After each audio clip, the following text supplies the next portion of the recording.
What's up, everybody? You're very welcome along to tonight's show. I have brought in the best and the boldest and the most beautiful, let's be honest, Jack, of all the three of us, of me, you and Steve. You certainly win the handsome factor, mate. So how are you? It's been a while since we talked. It's been too long, Craig. It's been nice to have a little break as the season ended. For some reason, it tended to be when I stopped doing watch-alongs, Liverpool started getting good. But now I'm back. I'm ready for the Euros. I'm actually really, really excited for the Euros. I think it's more because, I don't particularly care who wins. I'll be following England. I'm English, of course. But it's not like the same as watching Liverpool. I don't have the same emotions. So I'm just really looking forward to it. And looking forward to getting back on making content with you too, Craig. Yeah, it should be good fun. I'm looking forward to the tournament as well. Between us, we're going to be doing bits on Anfield agenda around the tournament. You're going to be the England representative for me to, let's say, banter the other side of it. But I'm calling it now, Jack. I'm saying it already. Pickford's going to be the reason you get knocked out. There'll be plenty of reasons why England get knocked out, to be honest with you. But yeah, it's going to be an interesting tournament. Germany looked good the other night. They looked really, really good, actually. And I had them down for flops of the tournament. What I love about the Euros, though, Craig? It's the sweepstakes for me. I entered one today, got North Macedonia. So I've started strongly. I've started the tournament strongly. Look, we got to show a bit of love to North Macedonia. Nothing wrong with a bit of North Macedonia. But look, there's loads of transfers that I want to talk to you about because we haven't spoken in a while. And there's loads of stuff I'm sure that the good folks in the chat want to talk about as well. But there was one that caught my eye today, and it's around the whole situation with Patson Daka. So they're varying trains of thought on this one. Some people believe he's Liverpool bound, that it's done and dusted. Other people, West Ham fans, think, there's a good chance he could end up at the London Stadium. And then, of course, we have the news that he could end up with following Jesse Marsch to Salzburg. Now, I know you've got your ear close to the ground. I know that you like to follow transfers like myself. What's your take on all of this with Daka? I love Patson Daka. I think it would be a good signing. I've been saying for most of the season, really, that I think we'll end up getting Patson Daka. And it's not one that, stands out as an outstanding signing and on paper looks amazing. But it's a typical Liverpool smart buy. I see it as a cheap option for a striker who's been doing very well in Austria. And people say, obviously for every Haaland, you get a Minamino and stuff like that. But Patson Daka, to me, does look like the real deal. And of course, I'm not comparing him to Haaland. I'm not saying he's going to be anything like that. But I still think when he moves to, a top European league, he's still going to do quite well. And he'll have time to embed himself in as a Liverpool player. He won't be coming in as a starter straight away. He'll get minutes here and there from the bench. But what worried me the other day was seeing him retweet something about Chelsea, saying that he was close to joining Chelsea. So, since that, I've sort of taken a step back on my feelings on Patson Daka. That is strange, yeah, especially when it seems like Chelsea are going all in on the Haaland boat, Yeah. So we're just going to give one chew. Is it just one chew for Patson Daka and the choo-choo train? We're just giving them one chew. It's half a chew, to be honest. It was one chew before, but I think that retweets made me go to half a chew. So let's just call it a chew. Yeah, we'll go with that. My initials as well, actually, which works out rather nicely. One thing that caught Connor's eye today, and he sent it to me, was talk about a possible, I don't want to say swap deal, but maybe using Harry Wilson as a bit of bait to try and lure Leeds into selling us RAPHINHA. Now, I've got to say, I'm not a Scooby-Doo about this one. I've got to be honest with you. We know before Leeds were linked with Harry Wilson, but I think Bielsa said that he wasn't the right fit at the time, if my memory is correct. And I would have guessed that they'd moved on. But any truth to this for you? It's an interesting one. I think the transfer gurus and the ITKs that you get around this time of year, I think they've just seen that, there's speculation about Harry Wilson to Leeds and also speculation about RAPHINHA to Liverpool and just gone, oh, hang on, we've got a deal there. They could make a swap deal. That's where I think it's come from. I think Leeds would be stupid to cut price off the RAPHINHA deal and take Harry Wilson. However, for me, I would absolutely love RAPHINHA, and I'd be working on that this summer. I really would. Apparently the Chelsea thing was fake. A couple of people in the chat were saying Fabrizio Romano. So we'll upgrade it to a full chew again. We've got one full chew there for for Daka. Look, I agree with you with regards to his quality, and you're right. For every Haaland, there is other failures, but there's also Mane's, and there are other people that come through the system. And no news for me around Liverpool transfers is generally a good thing, because it's when you start seeing players linked with everybody left, right, and centre that worries me if we're one of those clubs. But with Daka, it's gone relatively quiet at the minute. Yeah, it's interesting, but we've seen loads in the last few days, haven't we? And I feel like we constantly get links, but it's always from other countries, like this Tielemans link that's come from Belgium and stuff like that. And British journalists seem to be a bit out of touch with Liverpool these days after what happened with the Virgil van Dijk saga in Southampton. So it's interesting, but like you say, Craig, I really enjoy when transfers go under the radar. I think one of the most underrated transfers of the last few years was that Fabinho deal, where we've somehow Kelleher's pulling off worldies here, by the way, as I'm watching in the background. 2 back-to-back top-notch shaves here from Creevy and Kelleher. You love to see it. Sorry for interrupting you, Jack. No, but I just think it's one of them where I love transfers that go under the radar, and I think we'll see a couple of them this summer where Liverpool come out of nowhere for a particular player. But it is worrying, I have to say, Craig. It is really worrying to see Chelsea heavily linked with Haaland. City, I expect them to go heavy on Kane after the Euros. United most likely to get Sancho, in my opinion. Seeing deals like that is worrying, and does make you think that really hope that Liverpool start pulling their finger out their arse pretty soon. Just before I was going to come on and do the stream, I was flicking through Instagram, as I often do, trying to see a few bits and pieces, and a story came out today. You touched on Manchester City there, and it looks like they could be about to offer Bernardo Silva to Atleti in a swap deal for Saul Niguez, which maybe would fill a Fernandinho-type shaped hole in their midfield, perhaps. Certainly a player who is good. And look, they are known to be looking to offload maybe Bernardo Silva, Raheem Sterling. It seems to be what's being put out there by City. Would that worry you even more so? It's an interesting one. I think Bernardo Silva is a very good footballer, and I think it would be a weird deal for Manchester City. But there's been loads surrounding them recently with players unhappy with game time. I saw a good tweet before from Stephen McKinney, who said, don't underappreciate what it's been like in the pandemic, and people stuck up north in flats living on their own, especially when you're from abroad and you're used to the summer and the nice weather and stuff like that. It could just be that Bernardo Silva has had enough of England and wants to move somewhere better. So it's interesting. I think Saul is a very, very good midfield player. He would fit City really, really well. But for them to use Bernardo as part of the deal just seems a bit baffling to me. Yeah, there's a few in the chat here I want to come up, actually. I want to bring up the stuff that I did see today. I read an article around Jeremy Doku.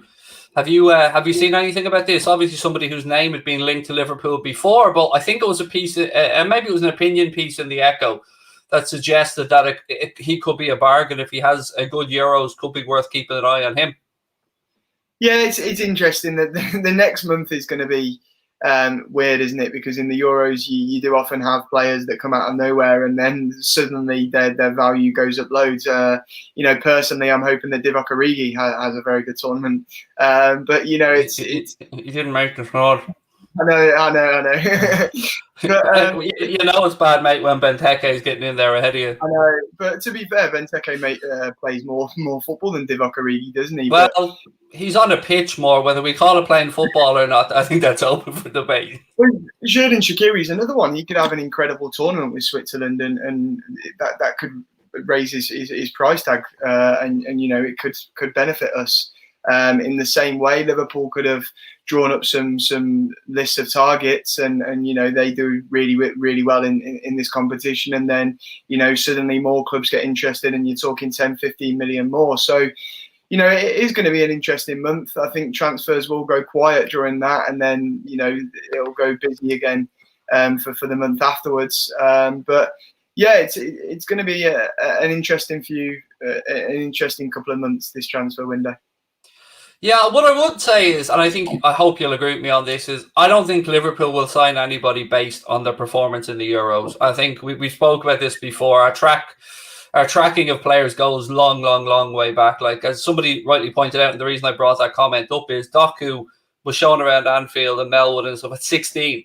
And, here we are now, years later, still being linked with them, still tracking them. So it would be very surprising to me if we go and sign players like, it all kind of fell in its arse when we got El Hadj Diouf and Cinema Pongola after that World Cup. Like, I think that was a warning. Yeah, and Liverpool are very, very clever with how we do things, and you're quite right. We track people for a long time, and we find the right time to strike a lot of the time. And there are times when we've got it very wrong too. But you're quite right with the Euros. We won't be instinctive with it, but there will be players that I'm sure Jurgen Klopp and Liverpool have in their mind, and if it's a good tournament, they might think, right, now's the time to snap. But yeah, it's going to be interesting, and I'm looking forward to watching a few players that I want to join Liverpool. Mbappé, this Euros. I'm saying nothing, Jack. I'm saying nothing. I can already hear Steve frowning from here if I mention his name. What I will say, ladies and gentlemen, is although this is a bit of a different show, myself and Jack are talking, we want your questions, we want your topics, anything that you'd like to ask Jack and myself, please do feel free to put it into the comments, and I promise you we'll try our best to get to it. One question that I'm always asked, Jack, and it gets tough, mate. I'm not going to lie. It'd be so much easier if I was a spoofer and I was willing to sit here and lie to people about transfers. But when you're being honest, it gets tough coming on every day saying to people, honestly, I don't know. But have you got a gut feeling? And I'm not asking you to put your neck on the line here, but have you got a gut feeling around who you think might be the next one through the door? The next one, I don't have a particular player. I think position-wise, I'm pretty sure that it'll either be, a backup goalkeeper or a forward. That's just the feeling I have. I think a midfield replacement will be, if we do get a midfield replacement for Gini Wijnaldum, that'll be sort of later in the window, one of the last deals we do. But I think Liverpool have probably been preparing for some time now that, we're going to try and offload Shaqiri and Origi this summer and players like that and bring in a forward. So, I do think that will be sooner rather than later. It looks like Shaqiri could. I know Lazio, I think, are interested in Shaqiri, and there's been some links to Fenerbahce going back quite a while as well. One name that I have to say I dismissed, but it doesn't seem to be going away, is Pellegrini from Roma. Now, again, I found it interesting when the Echo put out that we're going to offer 26.5 million quid when his release clause is that. So we wouldn't need to offer jack shit. We'd just say, here's his release clause. But it is interesting. He's got 1 year left on his deal. I'm not going to lie and say I've watched too much of him playing for Roma, but there are people that think he's a fairly solid midfielder. Captain there, I think, as well, if I'm not mistaken. And Klopp does like a leader. Do you see any truth to that? Nah, I don't see any truth. You're quite right. It doesn't seem to be one that's going away, but I just can't see it. I think it's probably his agent using us more than the other way around. But yeah, it's either that or he heard Mourinho's coming in and he wants out quick smart. Yeah, it's an interesting one. But yeah, I can't see the Pellegrini one. But you watch us go and sign him now. Yeah, I mean, it's just a couple of things. It is in the kind of ballpark of what you'd expect us to be willing to go out there and shell out this summer. The big name that keeps being asked, and again, we're going back to midfield, is Youri Tielemans. We spoke about him a little bit earlier on.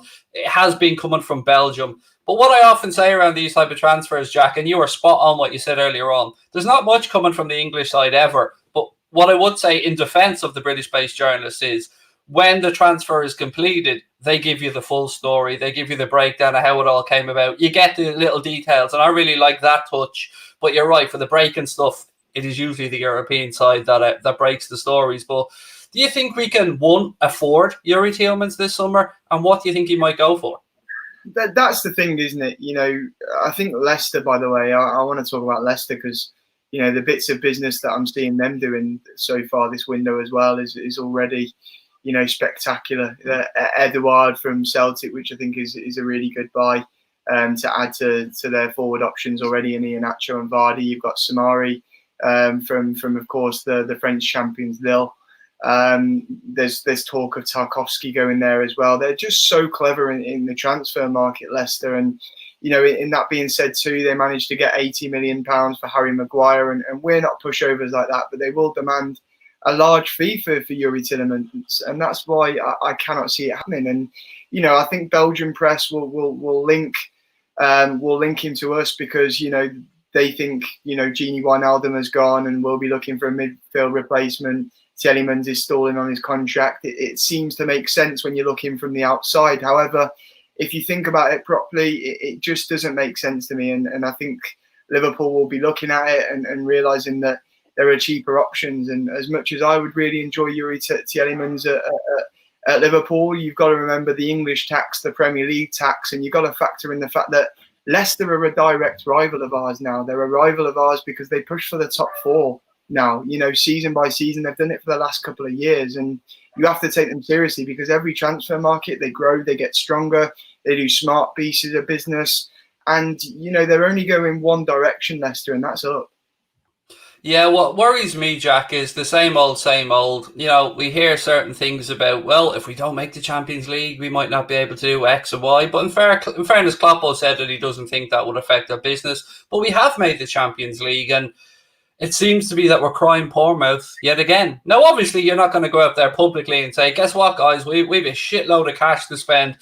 We want X, Y, and Z. But at the same time, when do we splurge a bit, mate? We've heard that the investment, the 10% investment in FSG, or the sale of 10% of FSG, some of that money was being put aside to help with the losses of the pandemic. We do, of course, and we have heard today more positive news around the Annie Road end, which is great to hear and always very welcome. The idea of 7,000 fans extra inside Anfield is class, but at the same time, I like a theory, Jack. I like to try and put two together and come up with 7. I'm all in next summer on Jude Bellingham. That's where I am. I'm not going to hide it anymore. And me, mate, and me. Lots of people are talking about the Gini replacement, but for me, there's one player in our squad that is going to be incredibly difficult to replace in a couple of years, and that's Jordan Henderson. When he leaves, we're going to be in a big hole because he brings so much, not only to the starting 11 in terms of his ability on the ball and what he brings to our side, but also what he brings as a person in the squad. For me, one of the only players that is capable of replacing him is Jude Bellingham. And I honestly think that would be the perfect signing for us. And yeah, I tweeted the other day, the perfect window for me is if we bring in Jude Bellingham. I think that would be an incredible signing for Liverpool Football Club. And, for me, I was gutted that we didn't sign him last season. It would have been a bit of a risk. Obviously, no top flight experience coming from Birmingham, demanding 25 million. But now it looks like an absolute steal for Borussia Dortmund. I have to say fair play to Jude Bellingham, by the way, because he also could have went to Manchester United, but he backed himself to go get game time in Germany. Dortmund have that proven system. Carl wants to know, what would you class as a good transfer market, lads? Are you happy with the owners? I mean, let's start with the second part of that first. To me, I don't think there's any coming back for me, mate, with what happened with the Super League. And, I was expecting, I don't want to say an apology signing, because, that's not the way these type of businessmen work. But I was hoping for a bit more positive stuff around the window. So, what's my stance on the owners? If another option was put to us that was not a vulture fund, an investment fund, or, somebody like Divine Investment Capital, which could go tits up, yeah, I wouldn't mind new owners, but I feel like I'd be doing them a disservice if I said that they're nothing but the worst, because they're not the worst.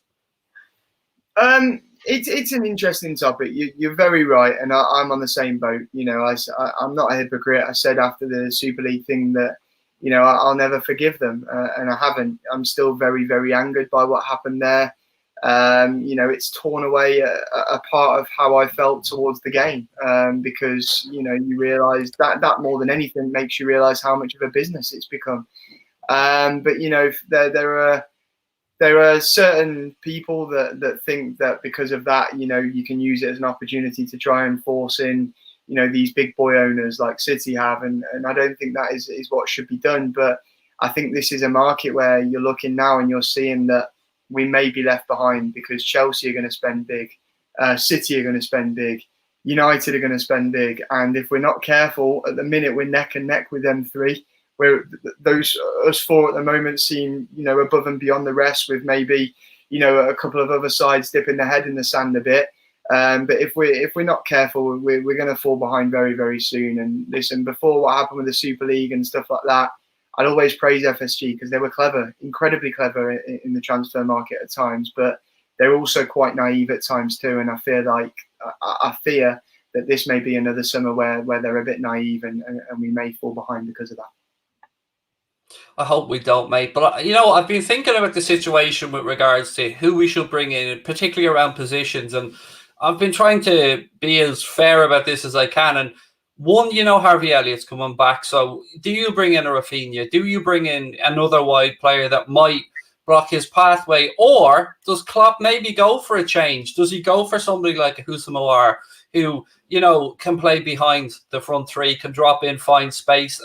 To me, at times, mate, that's what we've been lacking. We've been lacking somebody, a David Silva-esque style player. Dare I say a Coutinho style player, albeit I want to reiterate, he's not coming back to Liverpool. Please don't ask. That's what I'd like to see. And that would not block the pathway for Elliott. Because even if we loaned Elliott for a year, you're not going to sign somebody for a year. If you get where I'm coming from, you're still going to be thinking big picture with Harvey Elliott. And I think, I think Harvey's going to be really good. I really do. So I'm wondering where we're going to strengthen. Like, we agreed centre-back. That was a no-brainer. And we got a great centre-back in Canale. Brilliant piece of business by the club. Done nice and early like we'd all hoped.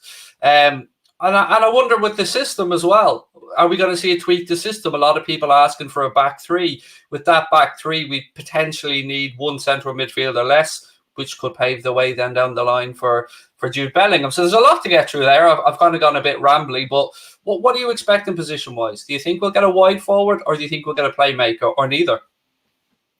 It's weird, isn't it? Because, we've been told for the last couple of years that Ox can play in that Bobby role. We've seen at times as well this season, the rotation last couple of seasons really with Salah and Mane going through the middle too. So, you think when you talk about Origi going that we need a typical number 9, a typical striker, as you'd like, but it may be that the Klopp feels as though with the way we play, it's an inverted winger that we need instead. But yeah, it's going to be interesting. There's only a few people that know this, and that's Jurgen Klopp, Michael Edwards, and all the team. But it's interesting. It really is, and thinking about it now. I could come up with loads of different routes Liverpool could go about it, and the change of system thing is a really I'm saying that word again, a really interesting an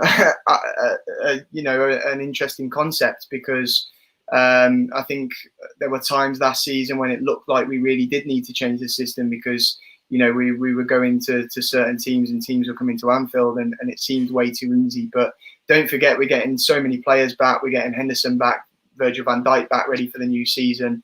And I don't necessarily think a change of system would be the right way forwards. Some names that we've seen mentioned, obviously Patson Daka, Daniel Malin, Andre Silva, a lot of people have been asking me about in the chat lately. And of course there's Lautaro Martinez, who we know Inter need to sell. I think Hakimi's their preference to sell by the looks of it. Conte's walked out of that job as well. Look, I won't lie, I would absolutely bite your hand off for Lautaro Martinez because I like this style. I like the cut of his jib, as they say, but I don't think it's a realistic one this summer. Nah, not realistic. I don't think the club would pay the sort of money that Inter Milan have been quoting for it either. The last couple of years, I think there's talk now that Inter really need to sell him, but they've had so many opportunities for the last couple of years, but they've priced him out of a move. I remember Barcelona coming in 2 years ago and they asked for £100 million, and I think City were interested at 1.2. So yeah, it's going to be it's going to be a fun window for us. We seem to be linked to loads of different players. But for me, Lautaro Martinez is one that definitely doesn't have legs. One of the people in the chat says, Shannon, Craig, is the news real and where did you get this from? I think you might be talking about the Harry Wilson thing, mate, but I'm genuinely not sure if that's the one. On Wilson, Jack, he's one that divides Liverpool fans. I guess he's because we always tend to hype up youngsters, don't we, as fans when they break through.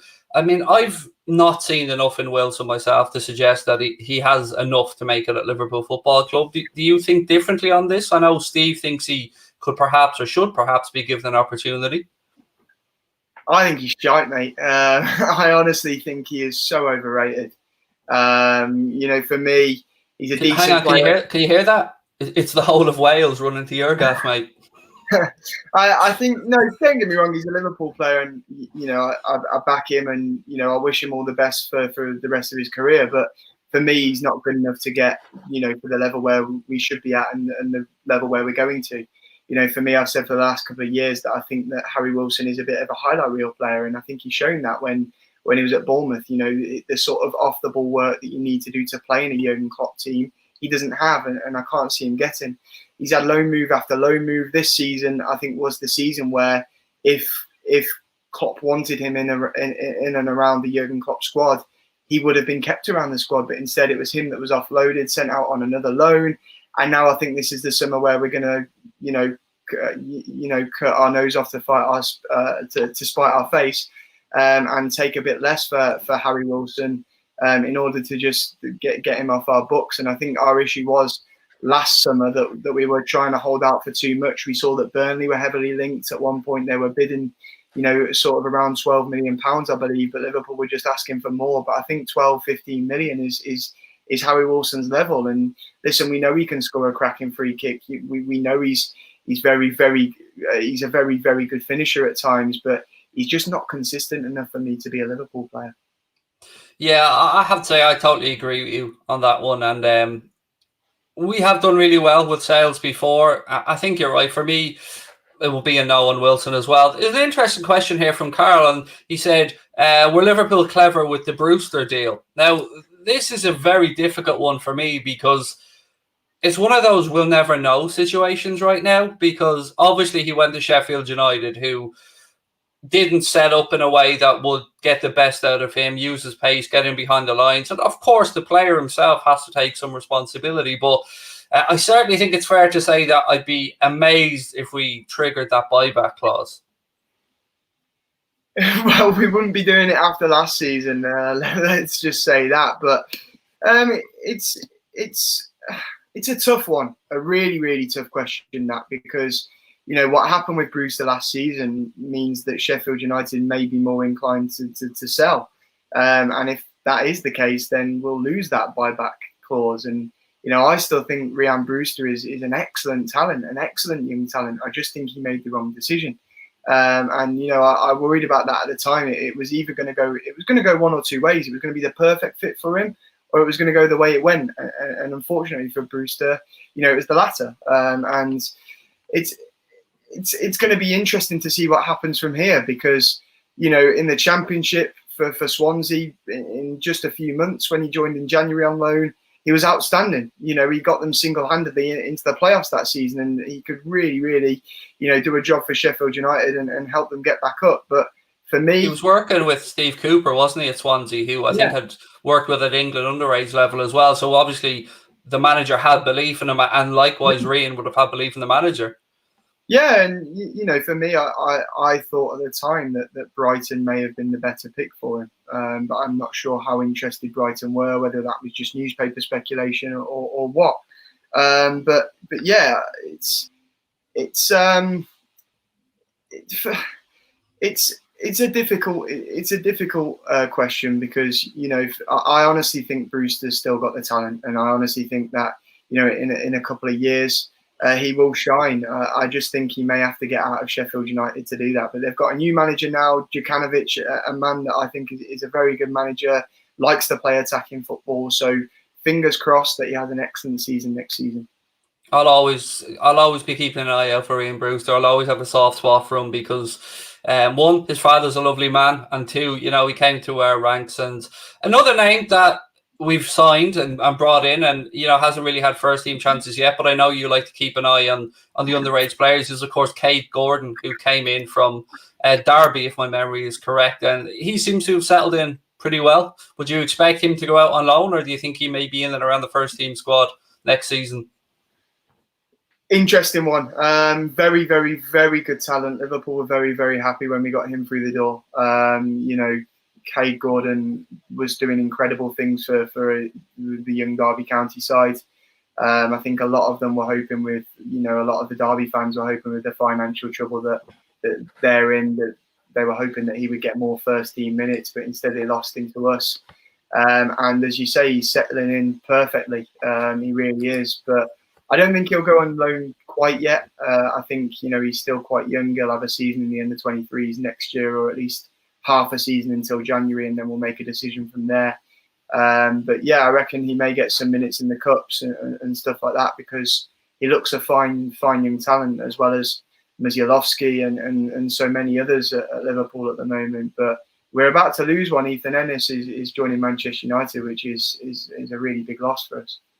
Yeah, I always feel sorry for Glatzel as well. He just never seems to be able to get a break. Injuries have really curtailed his development. And I don't need to tell you this, I know you know it well, but himself and Bobby Duncan back in the day, like goal scoring competitions week in and week out, they were banging them in for fun.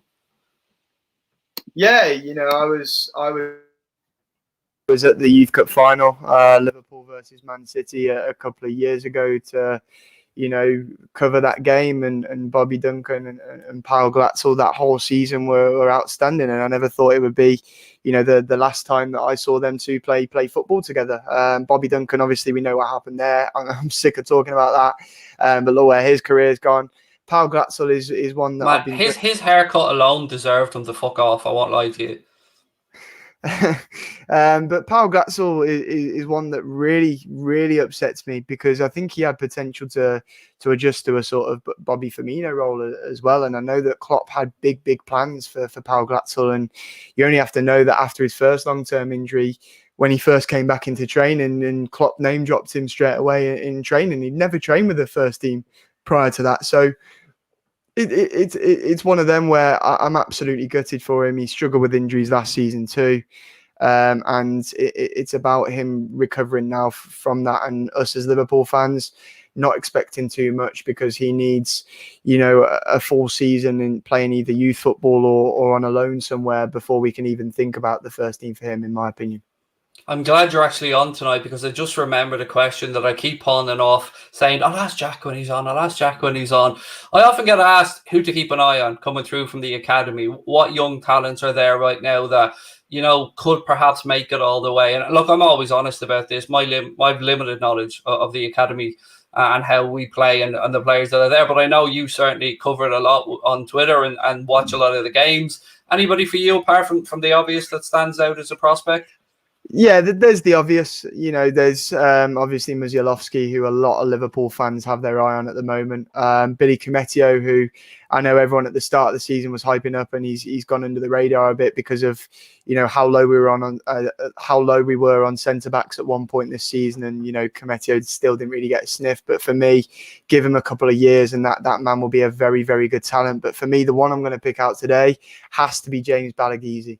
For me, he is so underrated in our academy. He is an outstanding Someone in talent. the chat nailed. A couple of people in the chat nailed that as well. Yeah. Well played, folks. Well played. We got him from City when he was very, very young. The staff at City at the time were disappointed in losing him.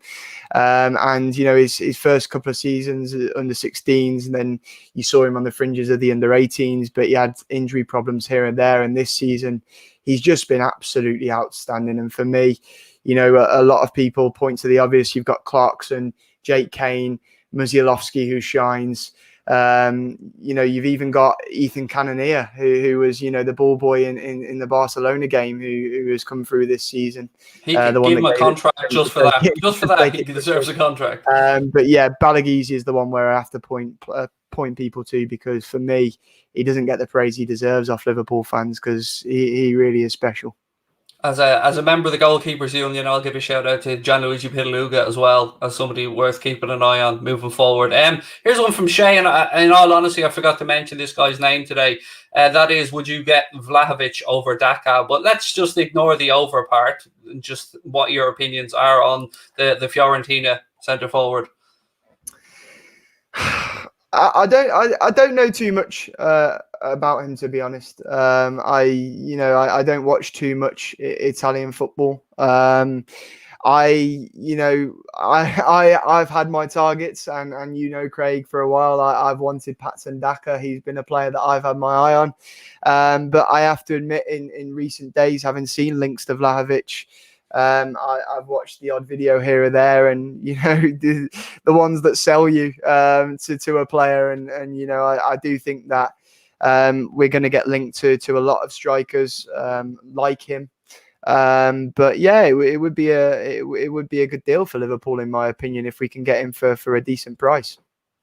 There was a story doing the rounds the other day to say that Liverpool have a transfer budget of 50 million quid. Now, I know you're a lot younger than me, Jack, but when in your time covering football or watching football, have you ever known a club to come out and brief journalists on what their transfer budget is? I mean, that to me just sounded like a whole lot of made-up nonsense. Yeah, it is. I saw loads of Liverpool fans jump on James Pearce yesterday as well, misquoting him from an article that he did, which is just ridiculous. It gets. I'll defend Jimmy Pearce to the death. I'll defend that man to the death. And you know what? It's just silly season, and I never use the block button more than in this time of the season, because you get certain people who just completely lose the plot, and it's like, look, we're living in reality here. We're not going to know things like people like in modern day. The journalists are kept as quiet as possible. They're briefed as little as possible. And after what happened with Liverpool Football Club and Virgil van Dijk, we are squeaky clean. And for a couple of years now, Liverpool fans have had plenty of opportunity to get used to that. It still happens year after year after year. We are going to be kept in the dark throughout this summer. That's just how things happen these days. And you know what? I personally prefer that. I know people have their own preferences, and people like to be in the know all the time, and people like to hear links before they happen. People like to pretend. People like to... Yeah. Do you know what gets me, Jack? Look, just quickly on James Pearce. We both have had the pleasure of speaking with James Pearce at times. And I promise you, folks, you will not meet a more down-to-earth, humble, knowledgeable, approachable human being than James Pearce in this industry. I mean, he's top-notch. He is. He's a top-level guy. He's a damn fine fella as well. So, okay, sometimes he delivers news that we don't like, but it is usually what he has been told or what he believes to be true. He's not a spoofer. What does get to me, Jack, is the amount of these bullshit ITK accounts that pop up on Twitter every single season. And what hurts me most, mate, it's not that they're telling lies, because we know they're lying, because nobody knows the business really. But what hurts me is that they're Liverpool fans proclaiming to know about Liverpool's transfers to fool other Liverpool fans. And that to me is the lowest. It's boredom and it's childish, but people do weird things when you're missing the football, Craig. And I'm just used to it now. It's one of them things. What gets me is when you get people pretending to be journalists. Like you get a spoof Paul Joyce account that has like a sneaky underscore between Paul and Joyce and stuff like that, because people don't realize that ruins their credibility, because certain people won't realize that that's not the real Paul Joyce. And then you see something like that. Or capital I instead of the L. There's a few beauties you can pull out there. A zero instead of an O. Yeah, it's not helpful. But we ain't getting rid of it, so we've got to get used to it. Yeah, it is true. It is. There are great. I know we seem to be negative towards the English-based journalists at times, but I do still say Melissa Reddy, James Pearce, Paul Joyce, they'll give you all the details of the transfers when they're real. I mean, Melissa, some of my favourite writing has been Melissa Reddy stuff. I think she's been fantastic in stuff that she's done. Right, let's get into some more. A lot of people saying, are we getting RAPHINHA? What's your gut? My gut is 100% no, by the way. I have to be honest. My feeling is he's spoken on it from what I remember. He seems quite settled in Yorkshire with Leeds. He's got 1 year there, and I think he'll give it another year with Marcelo Bielsa before he moves on. That's my feeling. Yeah, I agree. They're building a decent little project there at Leeds, aren't they? They've got an incredible coach, a really, really good coach in Marcelo Bielsa, and one that works so hard. Did you see the picture of him yesterday at the Leeds under-18 boys training session? Leading that, and it's just like not many coaches would take their time and go and do something like that. But that's I don't besides think the some point. people appreciate how highly regarded that man is from That us other guy. coaches. That guy is a genius, an absolute genius, and I can't see him ever retiring from football. I'd like He to just tell a loves the story game so about much. one of his goalkeepers. I think I've told you this before, but he watched videos on a certain team who turned over possession from throw-ins a lot. So he got his goalkeeper to just boot the ball towards the far corner flag as often as he could, out of his hands, on the ground, everything.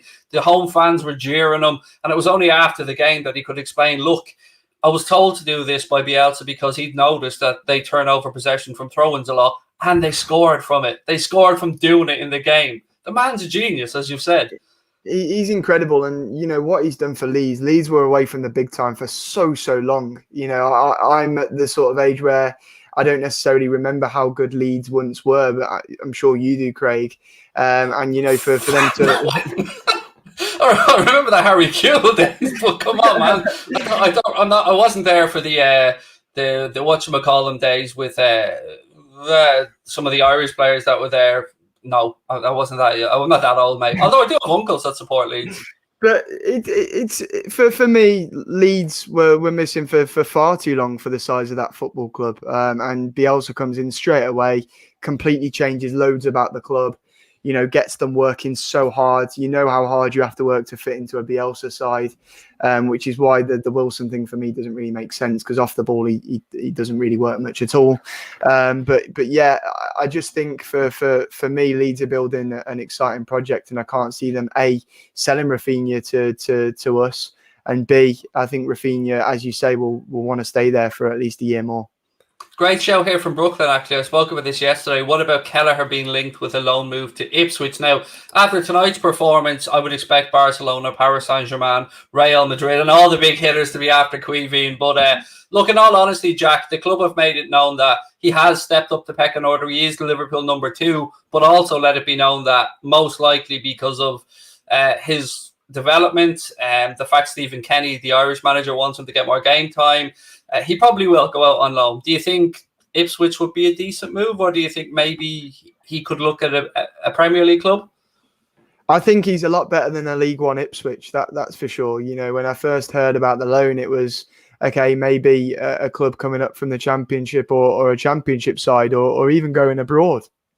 For Quiveen Kelleher, we saw last season he's a solid backup. For me, I'd keep him as a number 2 over Adrian. I know Paulo Gazzaniga's available too. I've spoken about him. I would like to bring him in and get rid of Adrian, and then maybe you can loan out Kelleher and have Pitaluga as your number 3. But yeah, you fancy an Italian Adrian instead of a Spanish one, do you? I think I prefer Paulo Gazzaniga loads to Adrian, to be honest. I think there's less mistakes in him.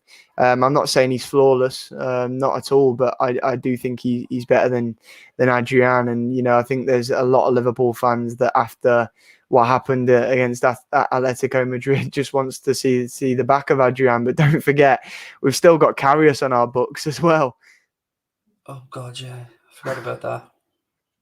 There is that, yeah. What I would say is, again, it's a very difficult situation to resolve, because if the job is that Quiveen goes out, gets a year, then you're only bringing a keeper in probably for a year. So I could see, although I don't agree with it, why the club would say to Adrian, look, there's another year here, mate. If you fancy it, and then everybody gets the Stations of the Cross out and stuff, and start saying Hail Marys that Alisson goes through the season without picking up another injury, but it is a difficult one because you don't want to block the pathway through for Quiveen Kelleher. So you're right. It might be that the club go out there again, do what they did with Adriana, and pick up a free signing or somebody who's a free agent. Yeah, it seems to be the one of our little philosophies, doesn't it? That you keep our backup keeper quite cheap, and I think that was always the thing with Adrian. He's now our number 3. His wages aren't exactly really high. He's an experienced whatever they are, they're too high, Jack. he's an experienced goalkeeper. He's got Premier League experience, so just keep him around. But the issue is, Kelleher now perhaps wanting a loan and wanting more regular first team football. But it also really worries me that we've seen that, and with Alisson's injury history, that is a bit of a worry for me, because when you've got teams like Manchester United who have a really, really good backup keeper, and we've seen the importance of Alisson Becker when he's come in and how he's transformed us and how many points he earns us a season. I think a really good backup keeper is a very, very important thing to have. And for me, Adrian doesn't quite cut it. Kelleher is close, but I do agree with you. He needs more game time, and a year out on loan and a year with someone like Paulo Gazzaniga or a couple of years with someone like that, I think would be a bit better. Great question here from Big Country. Anything on Neto from Wolves? And I have to say, buddy, I've not been able to come across anything new on those links. And there were links at one stage to Pedro Neto from Wolves, and certainly I wouldn't be against it. But I haven't seen anything new, Jack. I don't know if you have. No, I've seen nothing. I think people are probably waiting with the situation with Wolves. They're still without a manager, of course. And also where Nuno goes. If Nuno was to go somewhere with a bit of a budget, I'm sure Neto would have been maybe one of his number one targets this summer. But it seems like he's going Palace, and I'm not sure they'll have that kind of money. But if Zaha goes, who knows? That may be what Nuno decides to do. But yeah, I've heard nothing about Pedro Neto. Ikone? I think, by the way, he'd be a class signing, a really, really good one. Yeah, he's got that. I spoke about Lautaro Martinez earlier on, having that thing I like him, that bit of grit, that fight. And I see the same in Neto. I see that little bit of snidiness, and I do like a bit of snidiness, I have to say. It's one of my favourite attributes Robbo has. But Ikone, anything for you on Ikone? Do I think it's realistic? Probably not. I can't see it happening with Ikone. I think he's a very, very good player, though. You know that by the fact he's playing for the French champions. He's very, very young, at 23 as well. But yeah, I think there's quite a few clubs after Ikone that will be offering him first team football. And remember, he's going to have first team football at a Champions League side, a league winning side. But Lille's an interesting one, because obviously their manager's jumping ship, isn't he? I believe he's joining Nice after just winning the league with Lille. Fucking odd is that, by the way? I mean, like, Nice have been struggling for a while. I've gone through a fair few managers, and when I heard that as well, I double taked and I actually rewound the game I was watching to see if make sure I was hearing what I was hearing. It's baffling for me. It must be that the manager's been told that they're gonna just sell most of the players. Maybe that is what Lille are planning to do, cash in because they've won the league, and that's the route. And the manager's not happy with that and decided that Nice is a better job for him. But with what he did with Lille this season, you'd assume that he'd have had a lot better options. It just seems very, very bizarre to me. But yeah, it may be that he wants Ikone at Nice or something like that. So it's going to be interesting what happens with him. I think he's a very good player. He'd make a decent signing, a decent backup, a decent replacement for Divock Origi. But I can't see that one. I've not heard too much about it either. Isn't he the French under-21 winger? There's so many names going around now that I'm completely... I believe so. He's very versatile. He can play through the middle or... If it's the guy I'm thinking of, it took me 10 minutes of watching him for the under-21s France team to go, yes, I want this guy, because he was dropping his shoulder and he was legging it down the line, running at defenders. And, I have to say, I was very petty there. I was a double choo-choo. He was getting a double choo-choo there at that rate, Jack. He looked very, very pacey. We could stay on Lille here for a minute, actually, because one player that had been linked, and to me, this does scream of a Klopp signing, is Renato Sanches. I'd have him. Screams of a Klopp signing to me. Yeah, and people, you're so right, Craig. It's a typical Klopp signing. We've seen him in the Premier League before. Didn't quite work out. He's gone away. Klopp will bring him back to England, and he'll turn him into an incredible midfielder because it's Jurgen bloody Klopp. He just has that, what he does. Undervalued potential that I think Klopp would look at and go. So Shane Duffy has just perfect comment. You know, he's a workhorse. That's exactly what he is, and that's what Jurgen likes in his midfield. That's what, you know, he works really, really well with. And Renato Sanches for me would be a very, very, very good Genie replacement. You know, for me, it's him or Bellingham. Yeah, I mean, God, I'm all in on Bellingham, I have to say, but I would imagine there'll be a race for his signature. And so, looking at our opposition and the other clubs and the business that they're looking to do, we agree that Kane's probably going to end up at City. Would you think that's most likely? Yeah, I hate to say it, but I think it is. I think, you know, one of the reasons I think Antonio Conte may have turned down Spurs, I know there's a lot about the staff and stuff like that, but I think he would have only took the job if Kane was going to stay. And I think that he was probably given no assurance that Kane will stay if Conte goes there. Kane is in a position where he's in the peak of his career. He's a world-class player. And to be a world-class player, to leave a legacy behind you when you retire, you have to win trophies. You know, we know as Liverpool fans how incredible Steven Gerrard was. One of the best midfielders this world has ever seen, but he's underappreciated by opposition fans because he's not won the Premier League. And Harry Kane is in a position where he doesn't want to be remembered as the man that's never won a trophy at the end of his career. He wants to go out and win trophies. And you know, for me, he will end up moving to City this window. Right, let's finish up with the big one. Omar has put the name in, and the reason I pulled his comment in, just one word, it says it all, Omar. You've got it there, mate. I read a really interesting thread from Mo Chatra on Twitter the other day. Mo, really, really good guy, knows what he's talking about, that said that it isn't impossible for the numbers to add up. And he would know, you know, he's a very well-respected person with regard to that side of things. We also heard the Paris Saint-Germain owner, chairman come out, and it sounds like a bit like they were keeping a fucking hostage, mate. I won't lie. He's like, he's not leaving on a free transfer. We're not selling him. I was like, does the lad have a choice in this, mate? What's going on here? Do you think there's any hope? It's like a soap opera, isn't it? When they drag out the story for like 3 weeks, just getting one of them to sign a divorce paper. It's ridiculous. But yeah, it did seem like a hostage situation. But at the end of the day, the PSG owner clearly doesn't get football and business and the meaning of a contract.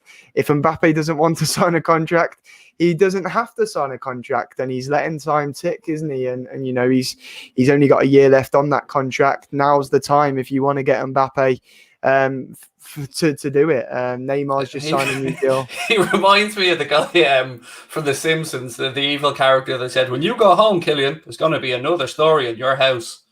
I think the club, honestly, I think the club will see this as a no-brainer. Other than the fact that we'd have to redesign the whole wage structure for him, and I think the club see that as potentially too big of a risk, because you know, for years we've since FSG came in and sorted us out, really, where they brought us back up from the very, very bottom, in terms of financially, they've managed to get this good wage structure together, and I think their worry is if you bring in this Galactico, as Real Madrid call them, and this incredible player in Mbappe, though the fee sort of pays for itself and stuff like that, then whenever you want a player, they demand more wages. People like, you know, Van Dijk, his agent will demand more wages for Van Dijk because of Mbappe and how much he'll be asking for. So you're talking the whole wage structure completely ruined. So, but isn't that going to be ruined this summer anyway? That's kind of what I was thinking to myself the other day. We've the second highest wage bill in the Premier League. But if we're going to be giving Mo a new deal, if we're going to be giving Van Dijk, Fabinho, and it looks like a lot of players will be up for a contract renewal, surely that wage structure to some extent is going to have to be broken anyway.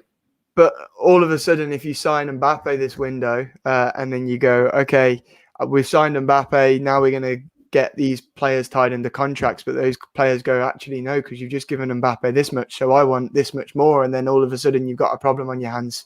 But you can also say to those players, you're going to get to play with Kylian Mbappe, lads. Do you know what I mean?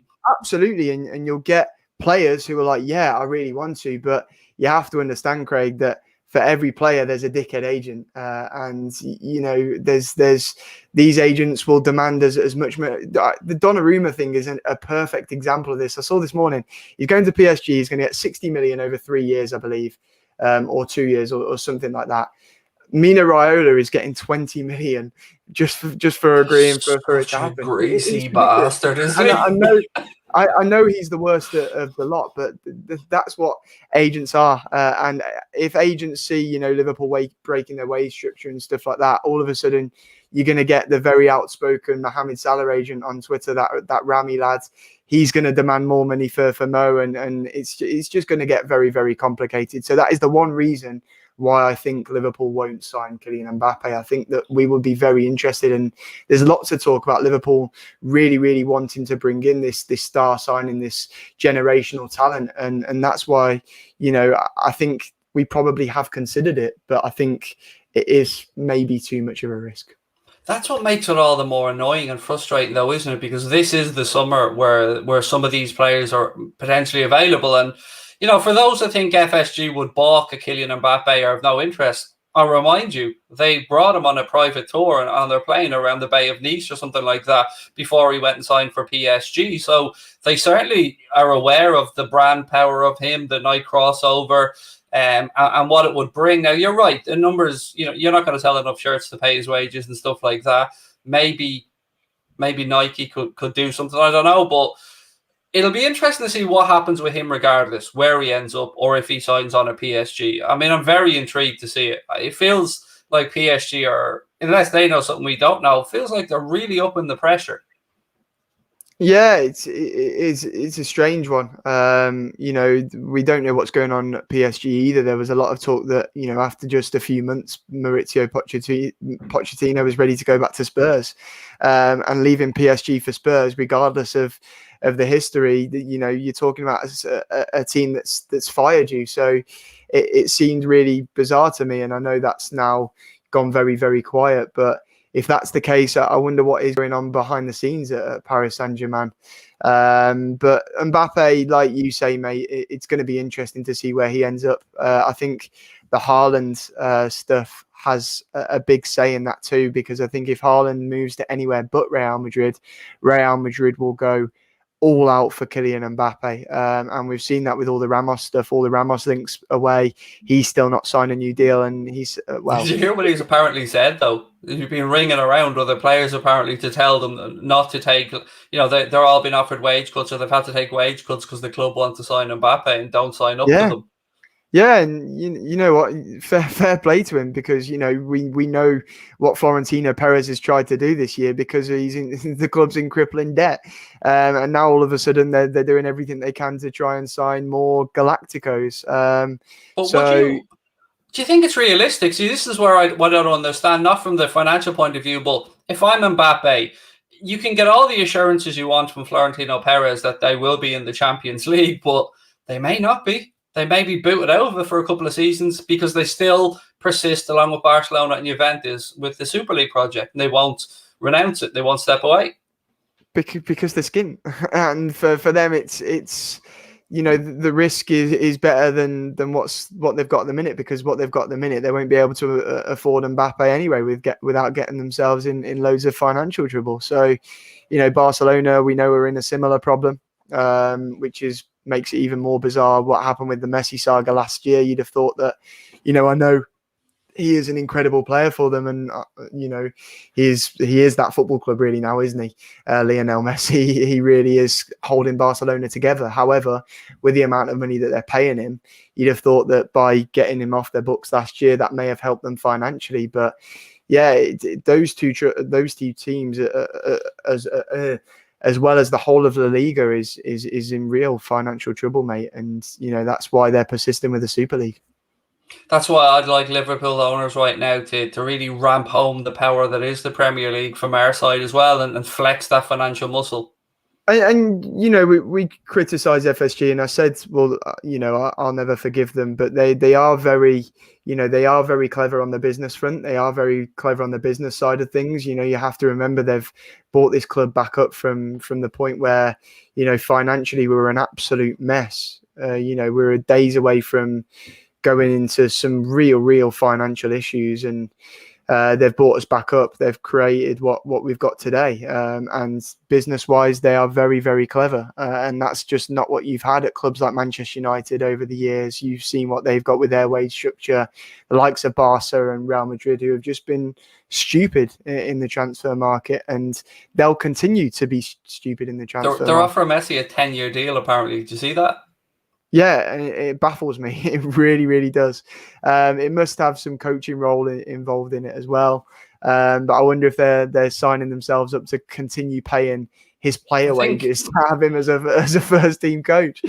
I think the plan seemed to be that they give him the wages he wants over 10 years, but he'll only actually play for 2 and then maybe go back to Newell's Old Boys or Inter Miami or somewhere like that, which again just saddles the club for 8 more years after he goes. I mean, if you can't afford him, I mean, he is, and he is the club, as you've said. I would agree with you, but there should have been a contingency plan in place for his retirement or for his departure a long time ago, and it just goes to show about the continuity of the way clubs are run. So whatever we think about our owners of the English system, with the presidential candidates in Spain the way they are, it's almost a dictatorship. Barca a bit different because it's owned by members, it's owned by socios, so it is a little bit different. But it's certainly setting up for a very interesting summer, Jack. And I cannot believe how quickly, mate, this hour has flown by. I want to give a shout out to a new video that we put out today, by the way. We're going to be doing it. The guys from One Football approached us a while and said, will we do a weekly One Football news show on Anfield Agenda? It's a pre-recorded show. It went up earlier on today. It really would help us out if you guys could give it a little watch. It's only 11 minutes long. And of course, download the One Football app because, we'll be taking news stories from there all summer. And Jack, I've told you this. I don't know if I've told the good folks this. One Footballer coming on board to sponsor some watch-alongs as well on Anfield Agenda for the new season, which is great. Yeah, fantastic. They've been good to Mundo Sporto, haven't they? On football. So, yeah, make sure you go and check that out and help me and Craig out as well, and Connor. Yeah, they've been brilliant, and they've been great around fan content in general. They've been huge supporters of a lot of channels, and it's because of people like One Football, and in our case, of course, Boyle Sports as well. That we were able to adapt, move forward, and start to hopefully make better content and invest in bringing people in like yourself and giving other guys a chance and put more shows out. So yeah, they do all deserve massive credit, and it's a pleasure to work with them. That's what I'll say. They've been great to us. Yeah, fantastic. And they've been consistent, haven't they, with helping with Mundo Sporto sponsorships as well. So, yeah, make sure you check that out for us and download the app as well. I know this isn't sponsored, but I genuinely really like the One Football app. So make sure you download that because it's really helpful when it comes to football and will help you a lot over the European Championships as well. And to get back to our sponsors, Boyle Sports as well, Jack and I are going to be filming a preview with Leon from Boyle Sports ahead of the England game on Friday, which is going to be a lot of fun. And Boyle will be sponsoring all of our Euros content here on Anfield Agenda. So, again, thank you so much to Jack. Thank you to you guys. I'll be here again tomorrow. It's been great fun. Jack, it's been too long, mate. We need to do this more regularly. Yeah, definitely, mate. I really enjoyed this. As you said, the hour's flown by because we've been talking about nonsense transfers, haven't we? But yeah, I've really enjoyed it, mate. Ladies and gentlemen, it's been a pleasure. Lots of love to all of you. Do me a favor, drop a like on the video, hit that subscribe button. If you're watching it back later on, leave your thoughts on anything myself and Jack spoke about. Thank you to Jack. Thank you to you guys. We'll talk soon. Take care.